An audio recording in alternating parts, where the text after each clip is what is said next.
Olá, meus amigos, olá, meus companheiros. Estamos aqui de novo para mais um vídeo. Demorou um pouquinho, mas cheguei. Muito trabalho esses últimos meses, então não está dando para fazer muito vídeo. Mas estamos aqui mais esse. E a verdade é que esse vídeo foi meio caótico. Ele é um pouquinho diferente do meu formato normal, porque na verdade esse vídeo começou como eu queria fazer outro vídeo daquele sobre os artistas que me inspiram, né? E falar um pouquinho de cada um e tal, e mostrar.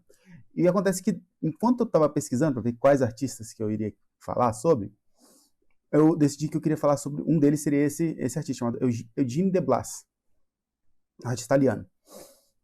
Só que aí quando eu comecei a pensar, eu falei, poxa, mas eu queria falar um pouquinho mais a fundo sobre o porquê que eu gosto desse artista, e explicar um pouco mais o porquê que eu gosto desse artista específico.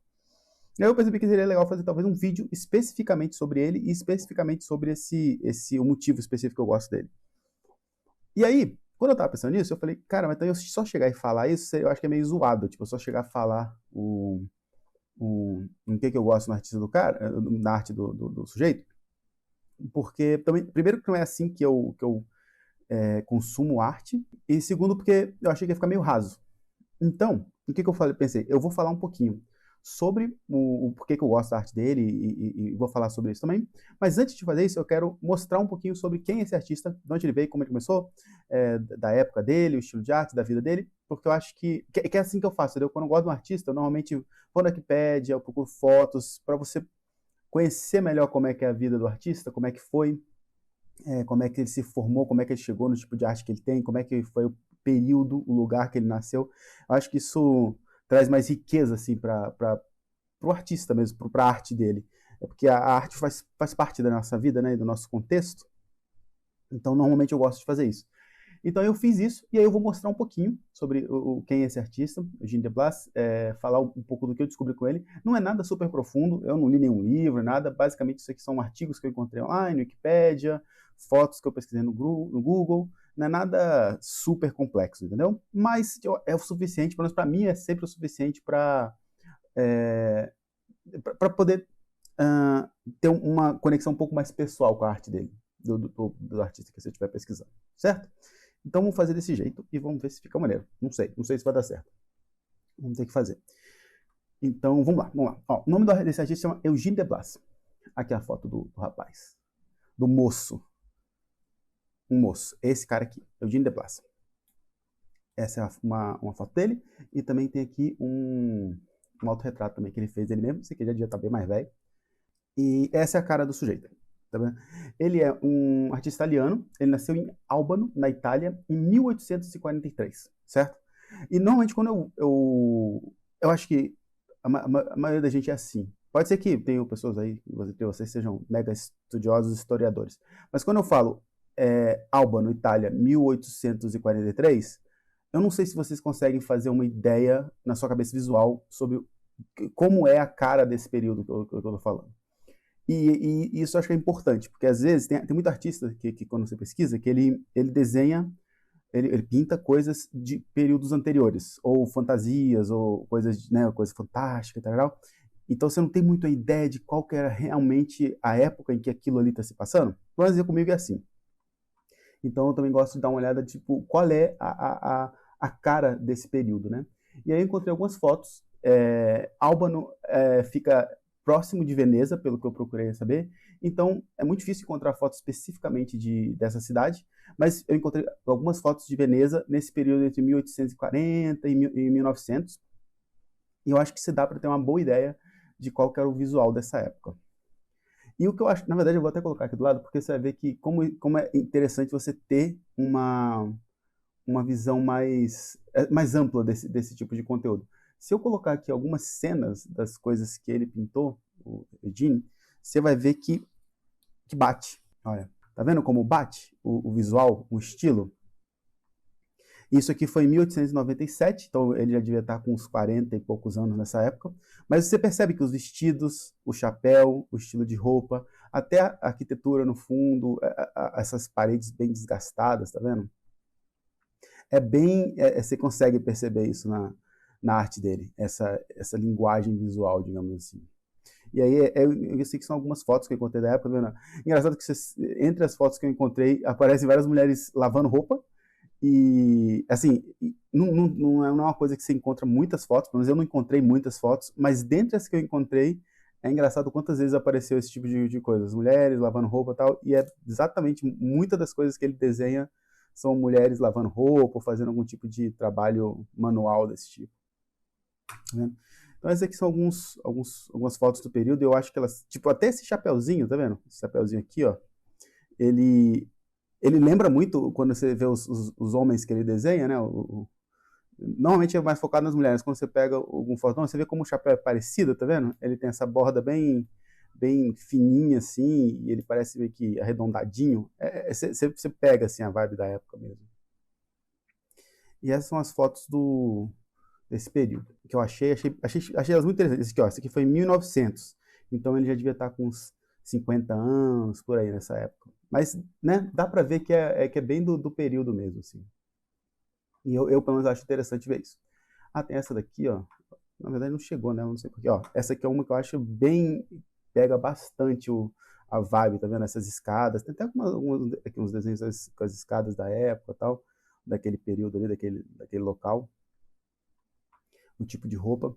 Eu acho interessante ver esse tipo de. Pra você ter uma ideia, entendeu? Pra você ter uma visualização mais clara do período e o que o artista estava vendo naquela época, entendeu? O que ele via quando ele estava criando essas artes dele. Então é isso. Você tem uma ideia da época e já tem uma ideia de qual que era né, a cara do sujeito. O Eugênio nasceu numa família de pintores. Tanto o pai quanto o irmão dele eram pintores. Parece que a mãe dele era bem rica, tinha bastante dinheiro. Não achei informação falando se o pai também era, mas eu acho que era, porque ele era um pintor famoso. E engraçado é que dos três, entre o pai dele, o irmão dele e ele foi o mais famoso de todos, foi o que ganhou mais notoriedade. E é engraçado porque eu encontrei a cara dos dois. Vou começar pelo irmão dele. O irmão dele se chamava Júlio e o pai dele se chamava Carl. Esse aqui é o Júlio, irmão dele. E ele também era pintor. Ele não ficou como o mais conhecido deles. E foi o que eu encontrei menos quantidade de artes mesmo, de pinturas dele. Ele foi muito famoso por pinturas de cavalo. Ele pintava bastante cavalo, tá vendo? Esse aqui também. Tá vendo? Ele fazia muita pintura de cavalo. Eu imagino que isso aqui devia ser para gente rica, né? Que devia trabalhar com com ramo de cavalo, desse tipo de coisa. Ele devia ser comissionado para fazer isso aí. Porque eu também já vi sobre outros artistas na época que teve a industrialização. Tinha muitos pintores que ganhavam dinheiro fazendo quadros das fábricas para os donos das fábricas. Então eu estou assumindo que deve ser uma coisa mais ou menos nesse mesmo estilo. E uma parada curiosa que eu achei quando eu estava procurando foto do Júlio foi isso aqui. Eu esbarrei com essa foto aqui dele.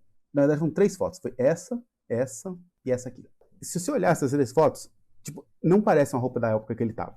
Parece uma fantasia ou um tipo de roupa mais elaborada, talvez para um evento, uma cerimônia, uma coisa assim. E o curioso é que isso realmente foi para uma cerimônia, para um evento. O nome da tangente foda, tá? Tem nada a ver com a história aqui, mas eu achei curioso. Isso aqui foi uma cerimônia que teve na época. Foi uma comemoração ao aniversário de 25 anos de casamento do casal imperial austríaco, em 1879. Isso foi tipo uma parada, como se fosse um carnaval que eles fizeram na época. E foi liderado por um outro artista chamado Hans Markat. E basicamente ele juntou vários artistas, vários artesãos, vários tipos de pessoas e fez tipo uma grande procissão com carros, carros para cavalo, e todo mundo com esse tipo de roupa bem elegante assim, em comemoração. E eu achei legal ver essas fotos aqui, tipo, você pega um pouco da vibe da época, entendeu? E eu encontrei algumas fotos desse evento em si. Gente, isso é uma tangente foda, mas sim, espero que vocês achem interessante, porque é o tipo de coisa que eu acho interessante. Então, espero que vocês achem também. E é tipo isso aqui, ó. Esse aqui eu acho que não foi a que ele participou, isso foi alguns anos depois, ou algo assim, eu não tenho certeza absoluta, não contei muita informação, mas é mais ou menos isso aqui, a cara do evento, tá vendo? O pessoal tudo fantasiado, com roupas bem todas elegantes. Aqui, ó, você pode ver bem por esse tipo de roupa aqui, que é bem nesse estilo mesmo, tá vendo? E foi isso, foi tipo um negócio que passou na época. Foram vários artistas famosos da época que participaram dessa procissão. Então, aí eu entendi o porquê dessa roupa toda chicosa que ele estava aqui. É uma pena que a gente não encontrei nenhuma foto do próprio Eugene, e na verdade eu não encontrei nenhuma foto desse estilo dele, assim, que seja com o corpo inteiro, para você ver realmente ele como um todo, a roupa dele, como é que ele se portava. Só do irmão dele. Mas eu imagino que não deve ser muito diferente, né? Se eles eram irmãos e na mesma época, eles só tinham 2 anos de diferença, então eu não acho que eles deviam ser muito diferentes disso. Mas, bom, achei que vocês iam achar interessante. Agora, continuando a falar sobre o pai. O pai dele, o que eu acho interessante sobre o pai dele, o nome dele é Carl de Blas. Gente, eu tô tentando o meu melhor com essa pronunciação, tá bom? Mas a gente faz o que pode. Esse aqui é o Carl. Uma foto e um autorretrato. Tem cara de pai mesmo, meio velho, meio maltratado, coitado, parece que tá meio cansado. Ou então todo mundo da época era meio cansado também, não sei. E ele era assim, a pintura dele era famosa o suficiente para ele fazer quadros para realeza na época. Ele fazer retratos, esse tipo de quadro mais bastante coisa religiosa. Aí eu vou mostrar aqui algumas pinturas dele aqui. Essa é a pintura do pai do Eugene, Carl de Blas. Você consegue ver que é tá vendo? Eventos históricos, uma parada mais religiosa, tem esse estilo de pintura mais não sei, isso é uma coisa que eu, inclusive, vou avisar. Eu não sei muito sobre nomes de movimentos artísticos, né? Tipo, essa história da arte não é algo que eu tenho nomes e datas e movimentos guardados na memória. Eu só tenho tipo assim, eu olho para essa pintura e eu consigo ver que ela faz parte desse estilo de pintura de uma época específica em que era uma coisa mais travada, assim, era todo mundo muito parado e todas as pinceladas eram bem precisas, assim, todas as bordas são muito, tipo aqui, ó, se olhar, todas as bordas são muito certinhas, então tem um estilo aí desse período, desse movimento que eu não sei qual é, mas você consegue perceber a diferença da arte do Eugene depois. E aí, isso é legal porque, tá vendo? Coisa religiosa, tá vendo? E eu acho que o legal disso é que consegue ver que assim, o Eugene, ele foi um dos maiores professores dele, né, que ensinou a maior parte do que ele sabe fazer, foi o próprio pai dele, ele e o irmão dele. E eu achei curioso ver, colocar uma pintura tanto do pai dele, quanto uma pintura dele, uma do lado da outra, mais ou menos parecida, para a gente ver a diferença entre um e outro. E eu acho que, pelo menos para mim, eu acho isso interessante, você ver a mudança de estilo. E se você pegar essas duas aqui próximas assim, eu acho que vocês conseguem ver a diferença entre um e outro. Aqui, né, do pai dele, do Carl, você vê que todos os detalhes são super definidinhos e todas as bordas, todas arrumadinhas. E olha aqui, na roupa dela, ó, cada fiozinho, né, cada listra, ela é meio quase matematicamente calculada para fazer as dobras direitinho. Então parece que fica bem próximo da referência que ele fazia. Enquanto que com o Carl você vê que já não é assim. Olha esse abanador aqui. Você nem sabe exatamente o que é o desenho que tem aqui. É bem mais gestural, assim. A pincelada é bem mais solta.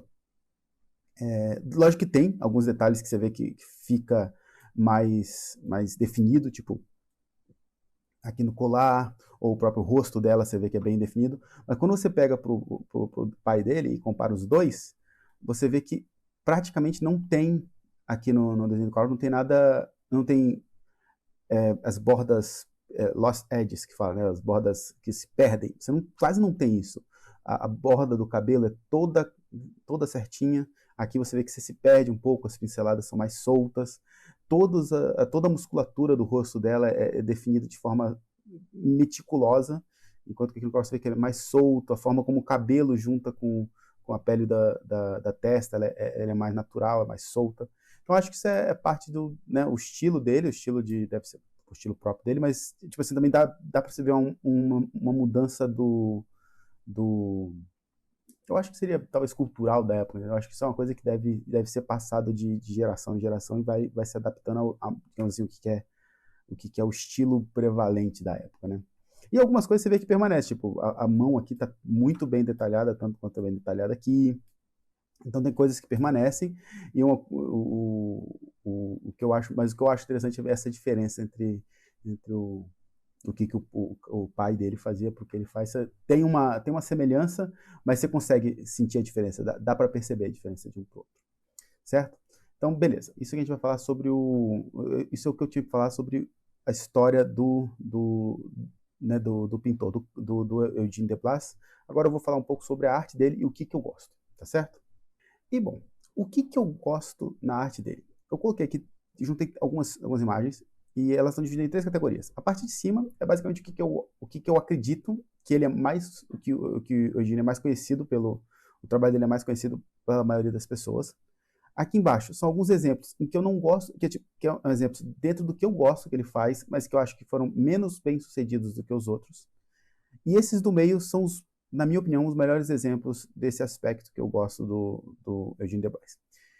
Então vamos começar pelo que eu acho que as pessoas mais conhecem ele, porque é realmente a maior quantidade de arte dele que tem, que eu encontro, pelo menos, é desse estilo, que é o milenar estilo de arte de desenhar mulher bonita. Basicamente é isso. Ele desenhou mulher bonita pra caramba. Ele gostava de desenhar umas mulheres bonitas. E ele tem muita pintura disso aqui, que é basicamente mulheres bonitas em várias poses diferentes, fazendo coisas diferentes, com roupas diferentes e tarará. A gente desenha mulher bonita desde sempre. E ele desenhava um bocado também. E eu não estou falando isso como uma crítica, porque eu gosto de desenhar mulher bonita também. Isso é uma coisa que a gente faz há muito tempo. Mas pela quantidade que ele faz, acaba que eu tenho a sensação de que ele acaba sendo conhecido mais como um cara que só desenhava mulher bonita. Porque tem muita mesmo. E assim, pra falar a verdade, ele desenhava muito bem uma mulher bonita. Sabia como desenhar. Gosto muito assim, se eu tiver que fazer uma crítica para ele, eu acho que ele, no que eu vejo, eu acho que a gente pula de Lost Edges, né, das bordas sumidas, assim, esfumaçadas, para bordas muito firmes, né? Eu acho que essa mudança ela fica na pintura dele o tempo todo. Você meio que tá tipo assim, ou você tá muito certo, ou você tá muito perdido, ou muito certo, ou muito perdido. Você meio que tem pouco uso do que seria a borda suave, que na minha opinião, da forma como eu gosto de fazer, eu acho que isso tem que ser a maior parte do desenho, porque eu acho que a borda perdida e a borda firme, elas te chamam a atenção por motivos diferentes. Então, quando você usa muito delas, elas perdem um pouco da eficácia, na minha opinião.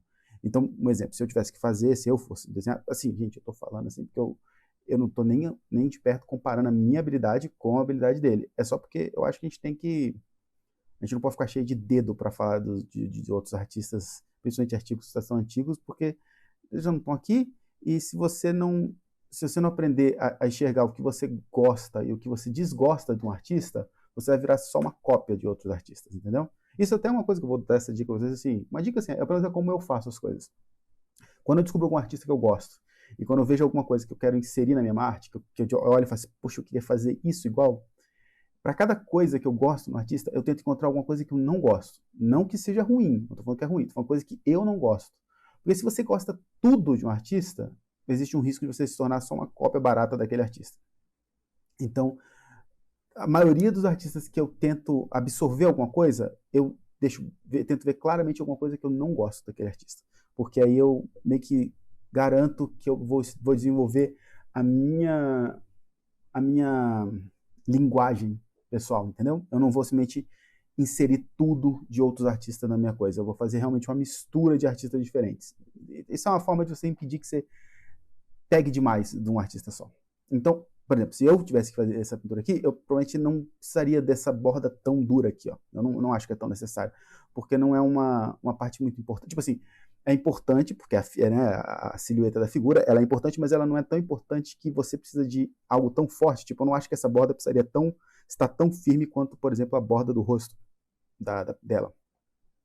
E mesma coisa aqui nessa borda desse Sharp, que eu quer que seja. Então, isso é uma coisa que eu particularmente não gosto, mas a riqueza de detalhes que tem na pintura dele é impressionante. Nesse olho, é uma coisa realmente impressionante, assim.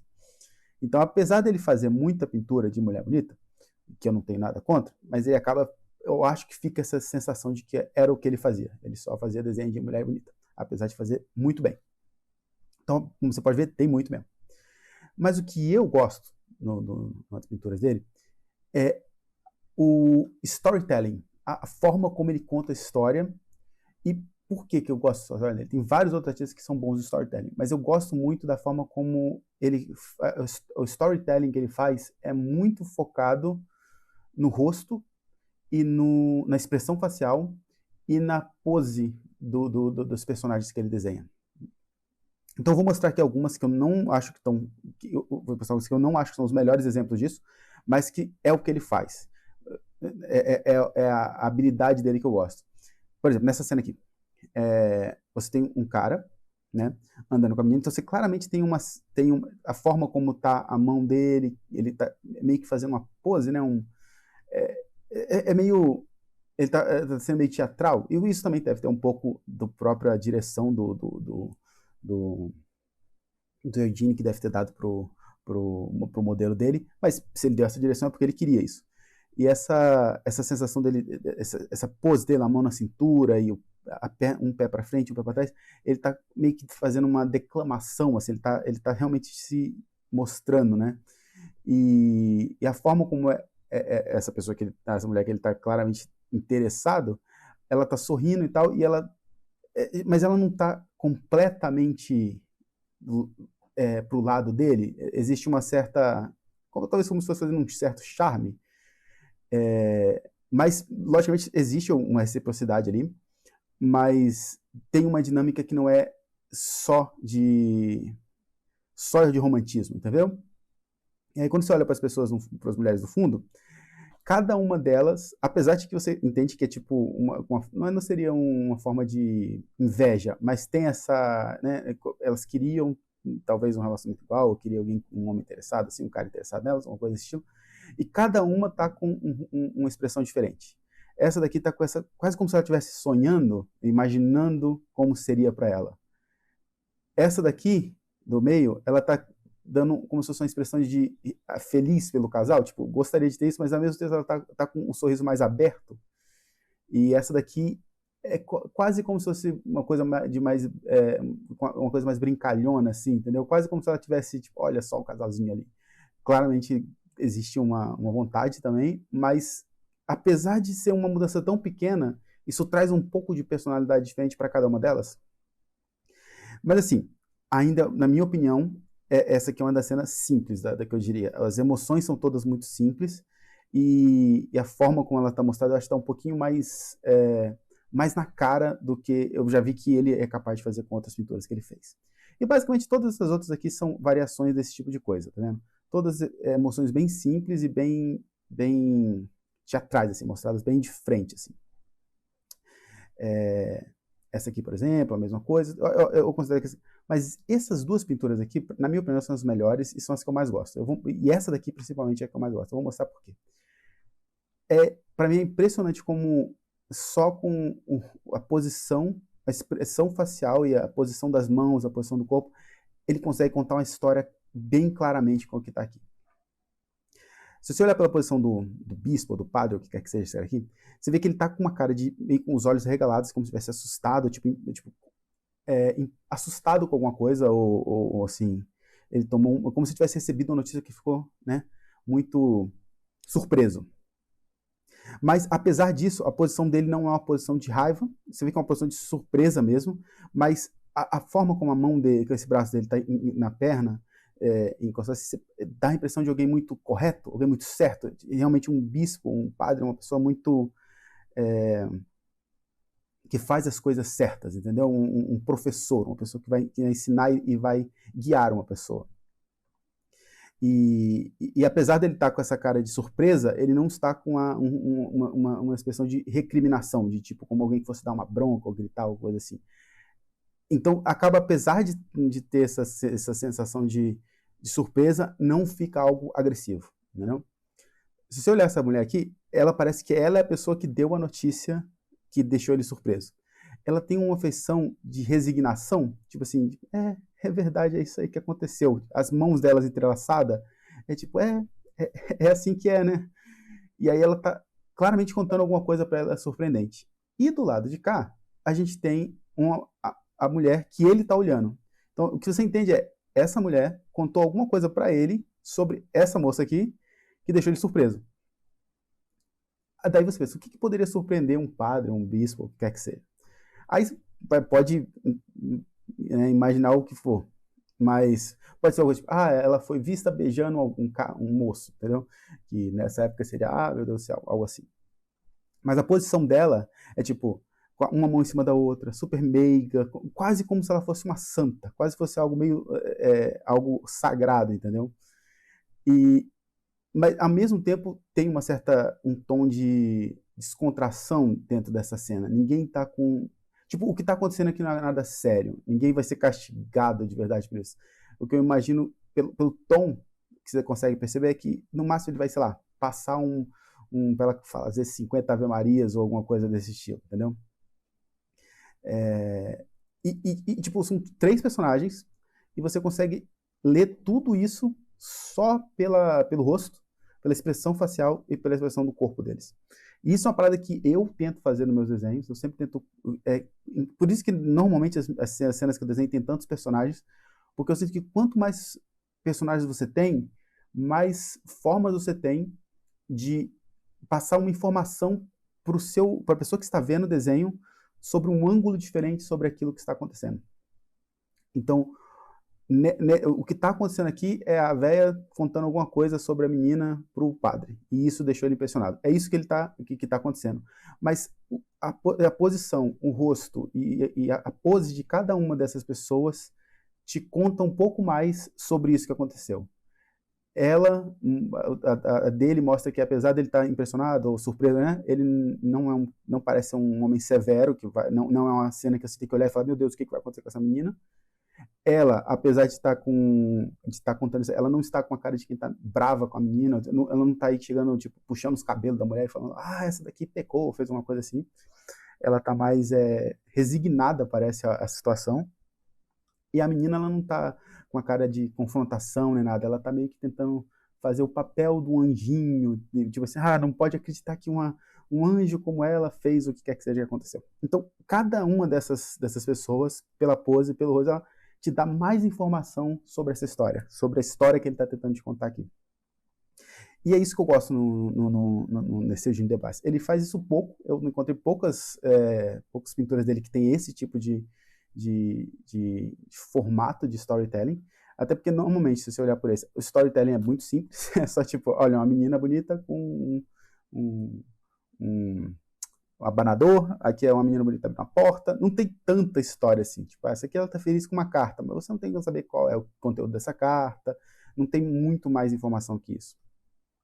Mas das vezes, dos quadros que eu encontrei em que ele faz isso que ele usa essa ferramenta, né, do artista da melhor forma possível, ele faz isso de forma impressionante. Na minha opinião, assim, são os quadros que eu mais gosto. É esse e o segundo que eu vou mostrar também, que, tipo assim, o que você consegue entender nessa cena? Para mim, né, a forma como eu vejo. Esse cara, ele tá tentando flertar ou fazendo alguma brincadeira de tentando se aproximar dessa moça do meio, e a outra no meio da menina tá rindo. Então é como se fosse um cara tentando cortejar ou ser engraçadinho com a menina, e cada uma das 3 pessoas envolvidas está com uma expressão diferente, e cada uma delas conta um pouco da história aqui. Esse cara, a mão que ele está fazendo, ele não está invadindo de forma agressivamente o espaço dela. Ele não tá perto demais, ele não tá intrusivo mais. Ele tá, tipo, fazendo como se estivesse contando uma piadinha, ou como se ele estivesse fazendo um elogio suave sobre o cabelo dela, alguma coisa assim. Mas ele ainda tá mantendo a distância dele. Ele não tá invadindo o espaço dela. E então ele tem toda essa... Apesar dele claramente estar fazendo uma brincadeira, alguma coisa assim, você pega isso que ele não é uma ameaça para essas 2 jovens.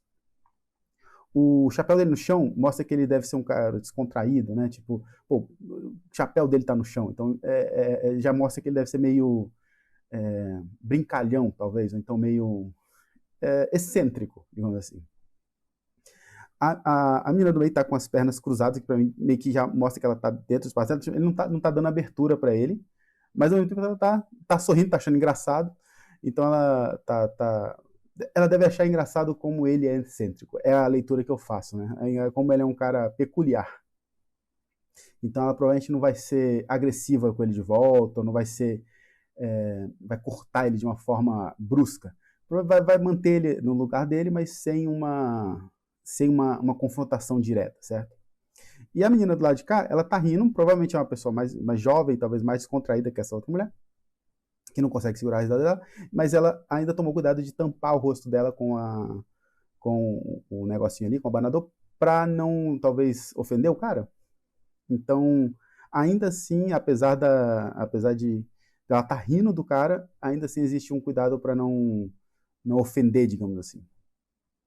E tipo, você consegue ler toda essa dinâmica só pela posição das mãos, a posição dos braços, o rosto deles, algumas informações contextuais, como esse chapéu no chão, tal. Você consegue pegar uma vibe dali. Tipo, você sabe o que está acontecendo, que é um cara tá flertando, fazendo algum tipo de elogio para uma menina, mas o tom disso pode mudar completamente. Se ele tivesse perto demais dela, o tom mudaria. Ele estaria invadindo o espaço, poderia estar deixando ela mais confortável. Ela poderia estar com uma cara de zombando dele por ele estar tentando achar que tem alguma chance com ela. Aquela outra ali poderia estar rindo na cara dele, ou com a cara fechada, ou coisa assim. Então, a mesma cena, você pode contar histórias completamente diferentes com esses mesmos conjuntos, com a mesma quantidade de pessoas, com essa mesma posição, com esse mesmo lugar, você poderia contar essa história de outra forma completamente diferente. Você poderia passar um tom completamente diferente. Então é isso que eu gosto. Essa é a parada que eu mais gosto nesse artista, no Eugene Delacroix. É a forma como ele consegue contar uma história somente usando expressão corporal e o rosto das pessoas. E você vê que nem sempre a história é tão interessante assim. Tipo, aqui não me parece ter nenhuma história, só uma mulherzinha tirando ali os pelos do ganso. Mas o rosto de todas elas parece que elas estão conversando e tal, mas não tem uma história mais complicada, como aquela ali, mais interessante. A mesma coisa esse aqui, também não tem uma história mais profunda. Mas ainda assim, cada uma das pessoas aqui está com uma posição diferente, está com as mãos em lugares diferentes, com o sorriso um pouquinho diferente de cada uma para outra. E é isso. Essa é a coisa que eu mais gosto nesse artista. E isso é uma coisa que eu mesmo tento implementar nos meus desenhos. E é isso. Eu não tinha preparado uma forma de fechar o vídeo. Eu só queria compartilhar o que eu gosto nesse artista. E isso é uma coisa que vale a pena você estudar. Entendeu? Quando você olha a arte de outros, se você gosta de alguma coisa, é importante você estudar o porquê que você gosta daquela coisa, comparar essa coisa que ele faz com outros artistas para ver por que você gosta especificamente da forma como aquele artista ali faz aquilo, porque tem outros artistas que eu gosto que também têm uma boa noção de storytelling, mas eu gosto muito da forma como esse aqui usa o rosto, a expressão facial, e eu gosto muito de desenhar rosto, então eu acho que é por isso que ressoou comigo tão fortemente assim, esse aspecto dele. Porque eu gosto de desenhar rosto, eu gosto de desenhar expressões. Então, quando você gostar de algo no artista, tenta mergulhar mais profundamente nesse algo e entender o porquê que você gosta desse algo e porquê que esse artista especificamente fez esse algo que você gosta de uma forma que te chamou tanta atenção. Porque todos os artistas fazem um pouco disso, tratam essas coisas de alguma forma, esses aspectos. Todo artista trata de cor de uma forma diferente. Então, por que você gostou da cor daquele ali? Todo artista tem um pouco de storytelling dentro das artes da Rita. Por que essa forma de storytelling te chama a atenção? Isso é uma coisa que eu faço e eu sempre indico vocês a fazerem. E é isso, meu povo. Espero que o vídeo seja interessante. Se vocês gostarem desse vídeo, eu vou colocar um link na descrição de um outro canal. E o cara que faz isso muito melhor do que eu. O nome dele é Pete Bird. Gente, eu tô tentando pronunciar o melhor que eu posso, mas é como se fosse Pete Barba. Vai estar aí o link. Ele é um ilustrador antigo, pelo jeito ele tá na indústria há muito tempo, e ele faz vídeos falando sobre outros ilustradores. Fala sobre a vida, sobre história, mostra várias artes de todo ilustrador que faz. É um canal muito, muito bom. Eu já vi todos os vídeos dele várias vezes. Vai estar na descrição. Logicamente eu não faço tão bem quanto ele. É uma coisa que é mais... Eu já falei com vocês desde o começo, né? O canal é uma coisa mais solta, assim, mais suave, dentro do...